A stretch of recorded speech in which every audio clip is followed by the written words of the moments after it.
Des comptes rendus. Je suis avec ma grand-mère Mado qui a 78 ans et qui vit en région parisienne. Mado, est-ce que tu peux me donner un de tes souvenirs les plus marquants? Eh bien, je suis née pendant la guerre. Ma mère travaillait à l'époque. J'étais gardée par ma grand-mère jusqu'en 48. Et le souvenir que j'en ai, qui m'a marqué énormément, elle me donnait le sac à main. Ma grand-mère mettait tous les papiers, l'argent, tout, le sac à main, et me disait cours vite à l'abri, parce qu'il y avait dans le jardin, mais chez mes grands-parents, c'était énorme, un abri monté par la mairie où les voisins pouvaient venir se mettre à l'abri pendant les alertes. Et moi, je devais garder le sac de ma grand-mère pendant qu'elle fermait la maison pour pas avoir de visite, tout ça.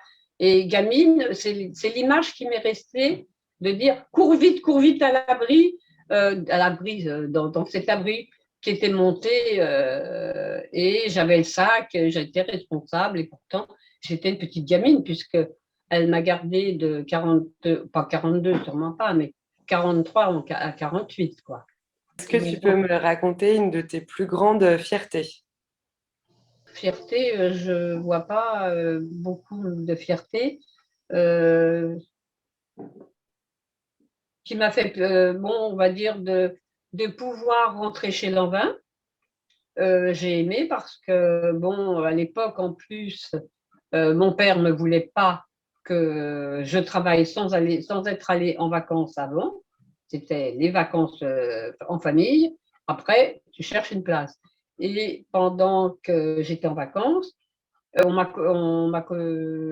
comment dirais-je, j'ai eu une collègue, une petite copine d'école qui m'a dit, tu rentres, tu as une place chez Lanvin et tu rentres, c'était le 30 août, alors en sortant de l'école, sans que j'ai fait de demande, par connaissance, j'étais déjà inscrite, on n'avait pas à chercher soi-même. Il y avait, alors, j'étais déjà contente d'avoir trouvé une place et en plus de voir des choses magnifiques, quoi. Il n'y a pas à dire, quand tu travailles dans la haute couture, il y a des contacts, il y a des belles choses. Ça, il y a une petite fierté quand même, hein. En plus, on était à côté de chez Hermès. On fréquentait les gens de chez Hermès, ne serait-ce que pour déjeuner ensemble, et puis pour aller prendre un café le midi. Donc, on avait des contacts qui étaient vraiment très, très agréables, quoi. Il y avait des échanges très sympathiques. Voilà. Et quelles sont tes aspirations pour l'avenir? Déjà, on aimerait bien partir d'ici, parce que on commence, c'est un peu la goutte d'eau qui fait déborder le vase, le quartier change et on est en train de se demander, bon, ça fait un peu tard, il aurait fallu se réveiller un peu plus tôt, mais bon, on cherche quand même un petit peu là. On se pose des questions.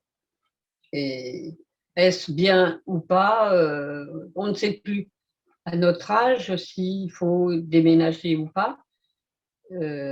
Honnêtement, on est en train de faire évaluer la maison par des agences. On voit ce qu'on va nous dire et, et on voudrait changer un petit peu de secteur qui ne s'arrange pas du tout. Voilà. C'est plus notre place. Nous, quand on est arrivé, on était les plus jeunes. On a été accueillis par le quartier. Ça a été très sympathique. On faisait des fêtes de quartier, de voisins et tout ça. Maintenant, nous sommes les plus âgés. Et ils n'ont plus rien. On n'a plus de contact. On ne connaît plus personne. Et personne ne cherche à communiquer non plus. C'est plus du tout la même façon de vivre. Voilà, c'est tout. Je pense que donc on se pose des questions.